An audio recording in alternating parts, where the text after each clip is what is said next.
ಯಲ್ದೂರ್ ಗ್ರಾಮದಲ್ಲಿ ಸ್ವೀಪ ಜಾತ ಕಾರ್ಯಕ್ರಮ ತಾಲೂಕು ಕಾರ್ಯನಿರ್ವಹಣಾಧಿಕಾರಿಗಳು ಡಾ ಸರ್ವೇಶ್ ರವರ ನೇತೃತ್ವ, ಸಹಾಯಕ ನಿರ್ದೇಶಕರು ರಾಮಪ್ಪ, ಪಂಚಾಯಿತಿ ಅಭಿವೃದ್ಧಿ ಅಧಿಕಾರಿಗಳು ನರೇಂದ್ರಬಾಬು, ಪಂಚಾಯಿತಿ ಕಾರ್ಯದರ್ಶಿ ಎನ್ ಶಿವಶಂಕರ್ ಮತ್ತು ಪಂಚಾಯಿತಿ ಸಿಬ್ಬಂದಿ ವರ್ಗ, ತಾಲೂಕು ಪಂಚಾಯಿತಿ ಸಿಬ್ಬಂದಿ ವರ್ಗ, ತಾಲೂಕು ಜಲೈನ ಅಧಿಕಾರಿಗಳು ಹಾಗೂ ನೋಡಲ್ ಅಧಿಕಾರಿ ಸುರೇಶ್, ಯಲ್ದೂರ್ ವ್ಯಾಪ್ತಿಯ ಎಲ್ಲ ಅಧಿಕಾರಿ ಮಿತ್ರರು, ಶಿಕ್ಷಣ ಇಲಾಖೆ ಮುಖ್ಯ ಶಿಕ್ಷಕರು, ದೈಹಿಕ ಶಿಕ್ಷಕರು ಪ್ರಕಾಶ್, ಟಿಪಿಲಸ್ ಚೇತನ್ ಶ್ರೀನಾಥ್, ಗ್ರಾಮದ ಜನಸಾಮಾನ್ಯರು ಹಾಗೂ ವಿದ್ಯಾರ್ಥಿಗಳ ಭಾಗವಹಿಸಿ ಪಟ್ಟಣದ ಪ್ರಮುಖ ಬೀದಿಗಳಲ್ಲಿ ಜಾತ ಮೆರವಣಿಗೆ, ಮತದಾನದ ಅರಿವು ಮೂಡಿಸಿ ಕಾರ್ಯಕ್ರಮ ಯಶಸ್ವಿಗೊಳಿಸಿದರು.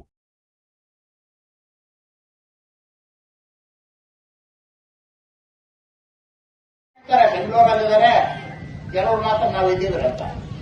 ಯಾರು ಹಿರಿಯರಿದ್ದೀರಿ, ಯಾರು ನಿಮ್ಮ ಕುಟುಂಬದಲ್ಲಿ ಇದ್ದೀರಿ, ಅವರು ಸಹ ಸಹಿ ಮಾಡಬಹುದು ಅವರ ಪರವಾಗಿ. 2002 ಮತದಾರ ಪಟ್ಟಿಯಲ್ಲಿದ್ರೆ ಇವರು ಸಹ ಅವರ ಪರವಾಗಿ, ಅಂದ್ರೆ ಸಂಬಂಧ ಇರೋರು ಪರವಾಗಿ ನೀವು ಸಹಿ ಮಾಡಿ ಕೂಡ ಹಿರಿಯರವರಿಗೆ ಕೊಡೋಕೆ ಅವಕಾಶ ಇದೆ. ಮತ್ತೆ ನಿಮ್ದು ಏನಾದ್ರು ಫೋಟೋ ಅಪ್ಡೇಟ್ ಆಗ್ಬೇಕಾದ್ರೆ ಫೋಟೋ ಈಗಾಗಲೇ ಪ್ರಿಂಟ್ ಆಗಿರುತ್ತೆ.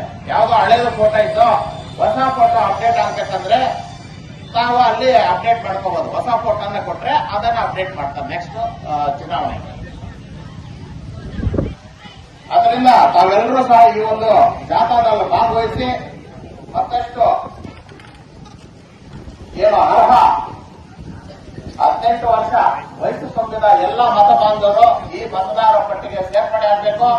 ಅನರ್ಹರನ್ನ ಈ ಮತದಾರರ ಪಟ್ಟಿಯಿಂದ ಕೈ ಬಿಡಬೇಕನ್ನೋದು ಈ ಒಂದು SIR 2026ರ ಮುಖ್ಯ ಉದ್ದೇಶವಾಗಿದೆ. ಜೈ ಬಲ ಭಾರತ್ ಮಾತಾ ಕಿ, ಜೈ ಬಲ ಭಾರತ್ ಮಾತಾ ಕಿ. ಒಂದೇ ಒಂದೇ ಒಂದೇ. ಈಗ ನನ್ನ ಮತ